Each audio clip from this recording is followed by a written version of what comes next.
Welcome to Blood in the Snow Radio, where we give you the latest news and interviews with the best in Canadian genre cinema. Here are your hosts, Robert Bellamy and Festival Director Kelly Michael Stewart. We're back on the air with Bits Radio. I am one of the co-hosts, Rob Bellamy. Kelly, again, stepped away doing festival director stuff. So, we are sitting here for the film Immortal Embrace, and the synopsis is, turned into a vampire against her will, 16-year-old Emily must navigate her new reality with the unwavering support of her single mother.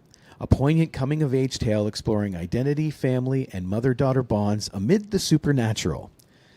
That last little bit gets me. I'll get you to introduce yourself and your role in the project. Hi, thank you for having me. I'm Griffin Cork, and I'm one of the producers of Immortal Embrace. Excellent. Yes, you know, that whole coming of age amidst supernatural. Right. Like, that little tag just sells it. It is. I mean, I feel like a lot of my career has been a lot of coming of age and coming of age projects, and we do love putting in kind of like a genre twist into it. And so the writer Ramon, and he also directed it, as well as my co-producers Monique and Morgan and Dallas. We just loved it. We read the script that Ramon pitched to us, and it was like so odd, especially as a genre piece where I feel like a lot of the coming age genre stuff hits very like drama or like very serious, and we wanted just something a little bit lighter, like a comedy with serious moments, if that makes any sense. No, it does. And this is nice because it doesn't go over the top like it could. Right. Yeah. I mean, it's bombastic, but yes, totally. There's a humanism to the non-humans. Are vampires non-human? Don't tell anybody I said that. Don't tell the vampires. That's a whole discussion. We can't go there, exactly. So what made you decide to jump onto this particular project? Was it the script? Or yeah, I mean, Ramon and I have been working together for, oh my God, a decade maybe. So I'll kind of follow Ramon into anything. I think he's great. And then Monique and Dallas are the ones who approached Ramon. And really, Monique made this all possible, and the whole team at Ogamok did. And what I love about Ogamok is like they are very focused on like Indigenous forward stories, and they're really about Indigenous joy. Like it doesn't have to be a lot of like. There's not a lot of dramatic stories. There's not a lot of like. One of the company members calls it trauma porn. Of just like Indigenous people can. It doesn't have to be about residential schools or anything. It can be about a bank robbery or being a vampire or a space robot. You know what I mean? Yes. I love it. It's an aspect that I find is coming out of a lot of the underrepresented communities right now, like queer joy, black joy, Indigenous joy. It's my favorite thing. So that I think the philosophy and the creatives are what brought me onto the project. But again, yeah, with Ramon, I'll do anything Ramon's doing. I think it's great. it's that friend guilt. I get it. Yes. It's right. Yep. I've experienced that. Yes. But also, yeah, I also think like I think Monique is about 2 years into her career. She just recently switched careers to kind of help out the film scene. She's making huge waves, and she's kind of intoxicating to work with. Like, really? She brings such a great energy to the business. See, those people are evil because they suck you right in. It's true. Yes. Yeah. You always talk about someone getting the film bug, the film bite. Yes. And it feels like she's the one doing the film She's biting. The film infection. That's exactly. It's right.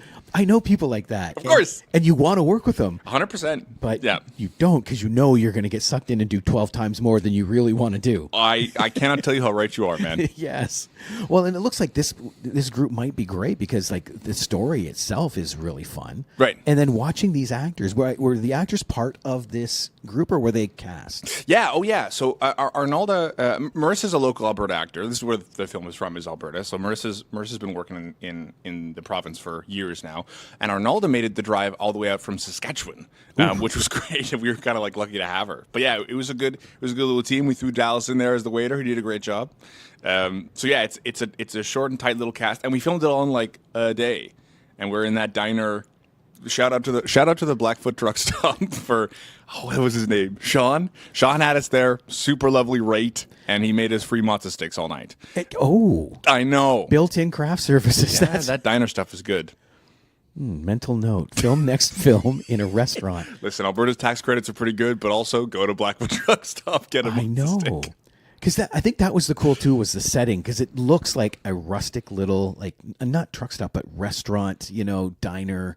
every place. Oh yeah, and we didn't touch it. Like we didn't design it in any sense. You walk in there, that's the Blackfoot truck stop. They have it's the most notable feature of the place is there's a model train. They have a track set up along the roof, and the train just goes while people are eating. Everyone talks about the train. I don't know why. I don't know if it used to be an old train station or something, but yeah, it was perfect. People just love that hook. Yes. Yeah. And yeah, I would go eat at a place with the train just to watch the train. Bring me the matzo sticks. Yes. Immortal Embrace was filmed here. I'm on my way. That's right. So now, is this a snippet of something bigger, or is this just a little single project you wanted to do, and now you're off onto other stuff? Thanks for asking. Yes, yeah. I think it began as an original snippet, but like the more we dove into the characters, and the more we've gotten the feedback from the festivals we screened at, like the Bits House was super lovely. But we just screened at Fogfest. We premiered at Weengush over in Ottawa. I think the intent is to turn it into something of a series. We want to explore more with the writer. Yeah. Yeah, like it plays well, especially there's kind of a bit of a resurgence for like young adult coming of age stories, especially with a genre twist. I find. Yeah. As we're trying to loop the younger generations into the kind of indie film or like streaming, or like they did that whole report about theater goers, like theatrical goers, being like trending quite a bit younger. So there's a focus now on that generation, I think. But like, yeah, the character itself lends itself very well. I think the humor of the kid in a bombastic situation is good. Yeah, I mean, I don't think we won't ham fist anything, but we're definitely exploring it. It's interesting how people are okay with throwing teens into life-threatening situations for film. Who cares? Right? Put them in the Hunger Games. Right? Shoot them with a bow. Look at Harry Potter. It's all teenagers facing wizards. I remember watching Harry Potter as a kid. Like when they come out, I was 12 or 11, and I was kind of sad for Harry. Like the scene with the troll in the bathroom. I was like, this just sucks. I'm sorry you guys are going through this. But this seems to be, like you said, the new norm Totally. for tween television. Right. Well, I also think, I remember when I was that age, I felt like my life was like that. Like my problems were that big, or that there was a troll in the bathroom, or I was a vampire, and I needed my mom to bring me blood. You know what I mean? Like that's how bad everything was. And I love like what you're saying about the television, because I was looking at the backstory, how she became like that, what happened, blah. But you're right, that could be so episodic, right, for moving forward. There's good little bits in that Ramona snuck there into the script of like, my friends turned me. I didn't want them to, but they did. And I go, that sounds like some teen friends. Like, I'm a vampire, Emily. Get over here. You know what I mean? Like, I want to show you something. Emily, stop! Stop! Oh man. So, how's it been received so far on the festival circuit? Because I know here was great. Yeah, it was. I think there's a lot of the. For me, the big thing about the Bits audience was there was a lot of good pickups on the comedy of it. Because again, we shot it kind of like dark and vampire dark and brooding, and did a lot of like dark lighting in the house and then the diner. But Ramon's. And of course, the performances, the comedy really came through, at least here in Bits, more than anywhere else, which I think is really nice, and it kind of changes your perspective on it a little bit. But I also think, because it ended the short package, and I think that's a smart move of the Bits programming team to go end it on a bit of a high note. Because there's some other festivals you go to where you go to the last film and you go, oh, that was super sad or super scary, and you kind of leave and you go, I feel funny. But also maybe that's the intent. Do you know what I mean? Because they have that great whole like comedic shorts package. Yeah. So yeah, the programming was just. The program is just excellent this year. This is my first time at Bits attending in person. Oh yeah, and I'm kicking myself for not coming sooner. It is my personal, because I'm an outsider. I'm not technically part of the Bits crew. Sure. I started coming here in 2015, and it was because of the networking and the people you could talk with. That's what this is so good about. Like, anytime you're talking to somebody, they're filmmakers. Right. So you're constantly in the environment. It's basically a room full of Monique. Was that her name? Yes. The infection. Yeah. That's what Bits is. Monique, don't listen to this interview. I didn't mean to call you an infection. This is a super spreader event. That's what this is. That's right. This is patient zero of an exactly. event. Oh my God. So over in Alberta, I know filming is huge in Alberta. Yeah, we're trying. We're like there's a lot of. I feel like as with any province, I think it gets focused on for the larger stuff. Like obviously our last big thing was Last of Us, right? That was the big thing that came to Alberta. Did a lot of big changes for the industry, which is lovely. Like the bringing Last of Us to the production, as well as the tax credit cap being removed in Alberta, like kind of happen hand in hand. But the independent scene is really awesome there. There's a lot of Alberta creators here this year. Mike Peterson and Simon Glassman on Buffet Infinity, fantastic flick. I heard about it, like whatever, a 5-year project, and it killed it. Andrew Cooper here is in the development lab with with Strangers, another good Alberta creative. There's more that I'm missing, but yeah, the indie scene is so great and it's very supportive, and it's versatile. That's the strongest thing Alberta has, I think, is one, like the dedicated crews, and two, the amount of different kind of vistas from city centers. That's where we shine a bit. I think it's also cool in the independent side because when you have people on your crew, they're not pigeonholed into one spot. Totally. If you're on an independent crew, you know a lot of stuff. Right. And also, depending on the rapport of your crew, or I hope it's trending towards this, you also want to do a lot of stuff to make the thing good. If you're kind of like, if you're in the mood of like, that's not my department, then the vibe is off on set. I think, you know what I mean? Like, there's obviously setting boundaries is healthy, but there is a moment of like, if I don't do this, the shot will be worse. If you don't care about it, then the producer has done something bad, I think. No, I think you're right, because we just shot a TV show and we use that as a joke line. Yes. Yeah. It's like, oh, don't touch that. That's not your department. This isn't, I mean, tell me about your show.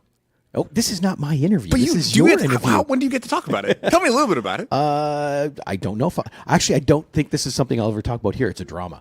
Oh, yes. Okay. So it's totally separate. All right, fine. But what's next for you? Yeah, we the Monique and myself, like in our team there, we just did a documentary shoot on one of Alberta's first female optometrists. Total switch of direction, but a lovely, fascinating woman. She's a finalist in oh no, You're what's on his the name? spot now.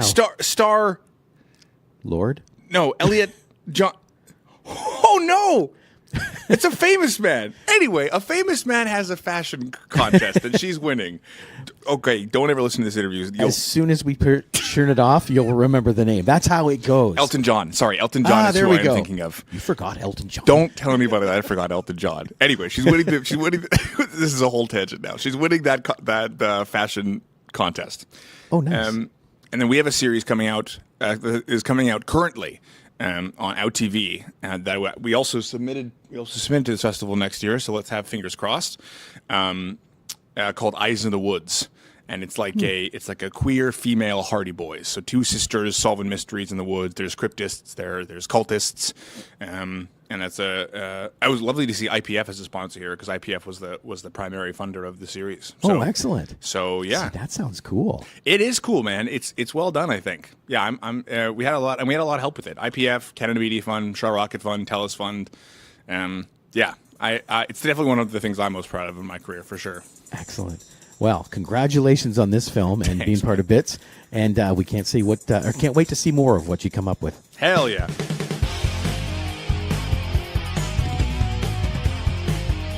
Join us next time for Blood in the Snow Radio. Bits Radio is a production of Three Evil Cats Productions in association with the Blood in the Snow Canadian Film Festival. For more information and to listen to other episodes, visit bloodinthesnow.ca and tweet us at BitsFilmFest. Music by Jan Gorman, produced and edited by Kelly Michael Stewart. I am Eduardo Correa Lima. Till next time.